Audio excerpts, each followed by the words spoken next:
Something truly wonderful about that noise, about the noise that a 5-liter V8 engine stuck between the front fenders of a Ford Mustang.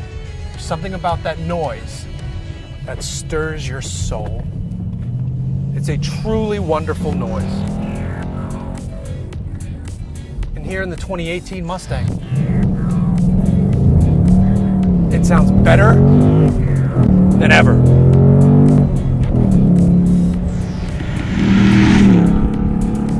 That's because we have the brand new Active Performance exhaust out back. It has different modes. You can put it in quiet if you don't want your neighbors to hate you. It actually has a quiet mode at certain hours, so if you're leaving for work in the morning, it'll be nice and quiet. Normal is nice and loud, sounds good.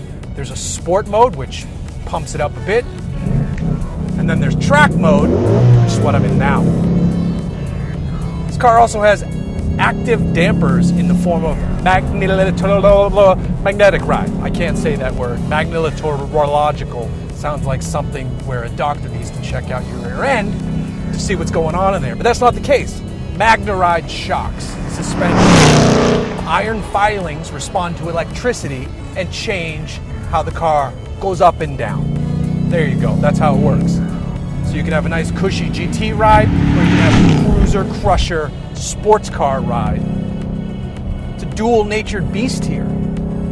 It is truly a world-class sports car. There's no question about that. In fact, it has been for 1 or 2 generations. But it's also nice and comfortable with that magnetic ride, which is optional. What's also optional is a 10-speed automatic gearbox. That is not in this car. This has the good old 6-speed manual gearbox, and it's delightfully notchy. You can shift with confidence, and it just makes for a more enjoyable, engaging experience. Now, one of the best parts to talk about with any Mustang is always the engine. There's no more 6-cylinder, that's gone. The base engine is now the EcoBoost unit, and that's not a bad thing. That 2.3-liter turbo 4 is capable of making 350 pound-feet of torque. We have a bit more here, though.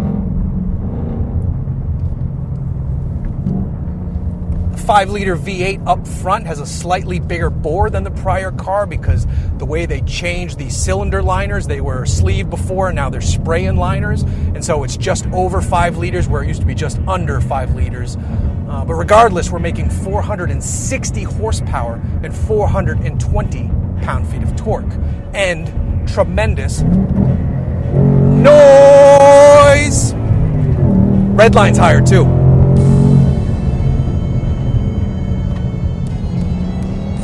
Ford put in over 2,000 hours of development time on that new digital cluster. There are 8 possible gauges displaying various vehicle information. The 5-liter gets vacuum, the 2.3-liter gets boost, then there's air, fuel, there's temperature, there's inlet air, there's cylinder head, coolant, trans oil on the automatic, and axle oil if the car's equipped with the GT Performance Pack, and there's also a voltage gauge. One of the coolest parts though, this car does have line lock, which is awesome. With the new line lock feature on this version, there's an animation displayed in the gauge cluster, and the digital display shows an animation of a spinning wheel and smoke. The animation is actually synchronized with the actual wheels spinning outside the car. Did we test line lock? Yeah, of course we tested it.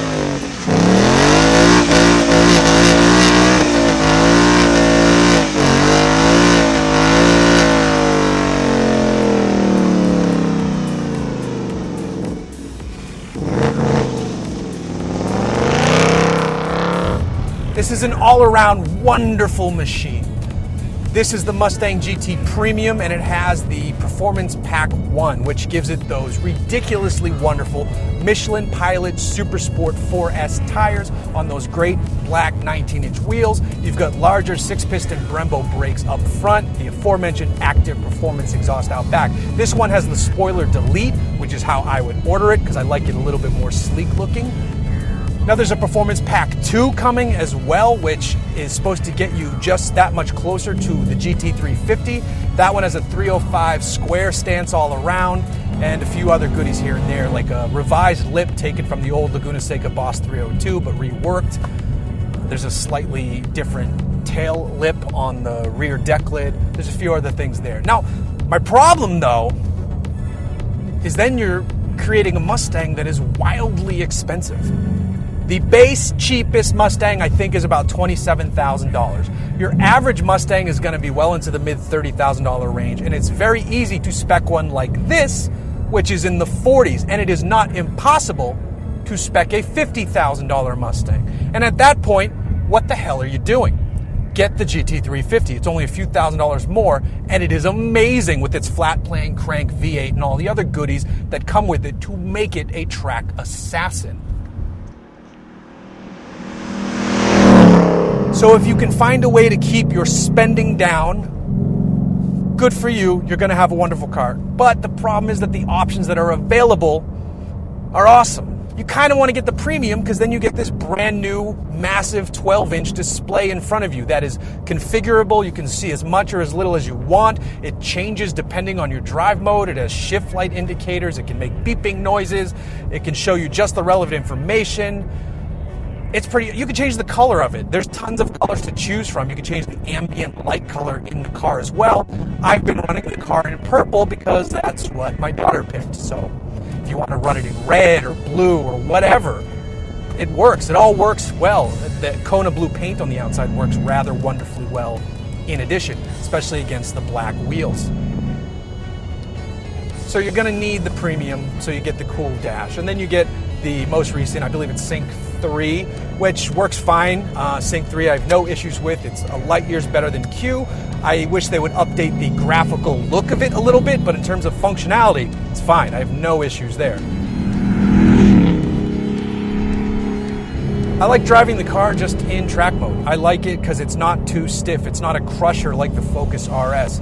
It lets you have a little bit of slip by adjusting traction control a little bit. The exhaust is its loudest. The steering is its most responsive. But it's still not taxing and too much for the road. It's pretty wonderful as it sits. If you need to quiet it down, you can with a quick press of a few buttons here and there. You can use this toggle mode down here. You know, the toggle switches are fun. There's also this Mustang button up here on the steering wheel. It's all great. My biggest complaint is the price. Now, there's another complaint. The Camaro's faster. Pretty much at every level, the Camaro has a version that's faster. I prefer the way this car looks, minus the fact that the eyes are a little beady up front. I do like the changes. There's some angles where this car, rear three-quarter view on this bad boy, looks really good. The profile's great. The fastback roofline is wonderful. The fastbacky, notchbacky look to it. Directly on the nose, it kind of like has the low brow and the beady eyes. I like the angriness of it. I get it. You want an angry look in a car. You don't want a happy, smiling Miata. Even that has gone angrier in its face. But there's just something slightly off about the headlights. It's not enough to turn me off of the car. And I still prefer it to the Camaro. The Camaros look fine. It's just when you're inside, the visibility sucks. And then all the Camaro fanboys in the comments are going to be like, oh, you can see it inside. Whatever, I don't care about your arguments. Also, if you have to get an automatic, the 10-speed is better than GM's 8-speed. So there's that too. Both manual gearboxes are great, but as far as the automatic goes, Ford gets the win there. So if you buy the Mustang, know that you're going to probably lose if you find yourself in a street race or on a track against, don't street race. If you find yourself doing dumb things, you're going to lose probably, but only by a few tenths. You're probably going to be more comfortable inside. Your car looks a little bit cooler on the outside. They both sound great.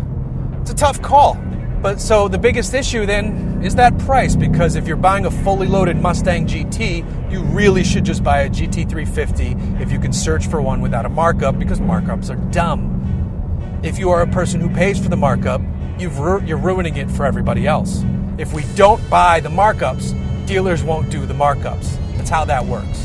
Back in the day, you'd have cars like the M3, which was the king. If you had a Mustang, you would always look at the guy in the M3 and be like, man, that's cool. That wealthy, young jackhole can afford the BMW, and I can't. I'm just here with the blue-collar American muscle machine. Those days are over. This is more interesting than the M3 and M4. I don't care about your BMW. The Mustang and the Camaro have evolved to a point where they're more interesting than what some of the rest of the world has to offer. Not completely. There's still some great stuff out there, but the Mustang and the Camaro are so good now. The Camaro, as much as it doesn't pain me to admit it, I typically prefer Ford stuff to Chevy stuff, but not all the time. But the Camaro, that Alpha platform, is so damn good that the Mustang doesn't have a chance right now. But it's not that far behind. So you're sacrificing outright performance victories if you go with the Mustang over the Camaro, but you wind up with a damn fine machine. Assuming you don't pay too much for it. It's nice inside though. There's a Camaro right there. That's a 5th gen though. Give a little love note.